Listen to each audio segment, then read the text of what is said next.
il y a une petite bosse ou une fissure à l'intérieur. Ou dans un moule à gâteau, il y a une bosse sur le moule. Que va-t-il se passer de tous les gâteaux que vous allez extraire de ce moule? Forcément, il y aura une bosse, n'est-ce pas?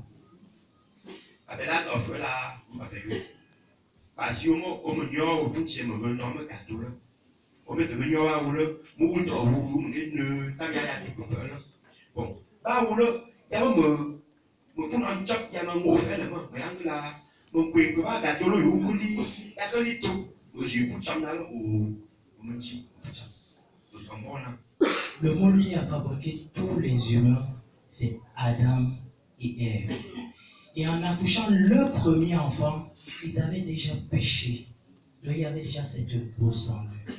Voilà pourquoi nous, ses descendants, nous naissons avec le péché, ce qui entraîne sa conséquence immédiate, la mort. Quand Adam et Ève, pour le moule, pour le mettre de riche, ça veut pas vous pour un gâteau, pour un chop.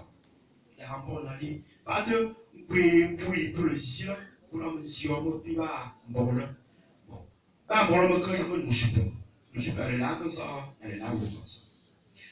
Maintenant que nous avons compris l'origine de la mort, on peut quand même aussi se demander, une fois que nous mourrons, que se passe-t-il? Mamie Néné est décédée. Que se passe-t-il en ce moment? Non, pas payer à J, ou comme Funali, pas payer comment t'es on va te voler. Il y a tombe là. Mamie Néné, c'est ma foi, il y a mon tombe là.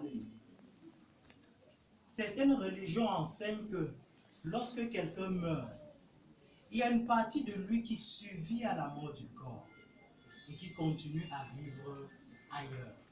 Pour moi, pour nous, si c'est moi, ouais, mais ton profil, moi, autonomie, bangé Simon. Mais est-ce que c'est ce que la Bible enseigne? Prenons nos Bibles et voyons la vérité que la Bible nous donne par rapport à la condition des morts. Il y a deux métiers, deux, pas faire d'aller tiati.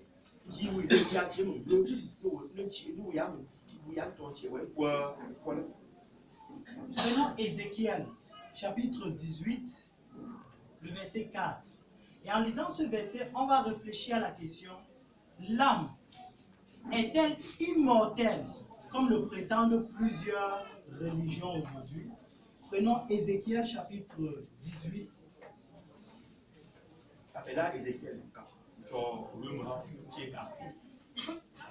Au verset 4, nous lisons ceci. Écoutez, toutes les âmes m'appartiennent, l'âme du Père comme l'âme du Fils m'appartiennent. Et notez bien ceci, l'âme qui pêche, c'est elle qui mourra. Me paye où? Oui, nous, je compte me renomme âme, yame ya. Âme, apa, âme, yame ya. Âme ya, yé, nous lit, âme quoi? L'âme qui pêche, c'est elle qui mourra. Et comme on l'a vu plus haut, qui ne pêche pas? Nous tous, nous sommes pécheurs. Par conséquent, à la mort, notre âme est mortelle. L'âme ne survit pas pour pouvoir continuer à vivre quelque part. Parce que la Bible a dit, l'âme qui pêche, c'est elle qui mourra. Donc l'âme est mortelle. Moi, il faut que je me âme, me non. Me âme le quoi? Papa ya tam dit me paye papa wa. Papa veut nous super nous quoi. Et il nous super nous quoi. Il y a me doit si âme quoi. Un exemple pour que nous comprenions ça. Lorsque vous allumez du feu sur une bougie et par la suite, vous l'éteignez, où est partie la flamme? Elle n'existe pas tout simplement, n'est-ce pas? Est-ce qu'on peut dire que la flamme de la bougie est partie quelque part? Folle. On met un tuyau et puis me rendre bougie là. Dans le on dit on met un diamant là, tu ne pas. On met un bé moi le bougie là. Me remolo yangema sur asingé. Notre vie ressemble un peu à la flamme d'une bougie. Lorsqu'on s'éteint dans la mort,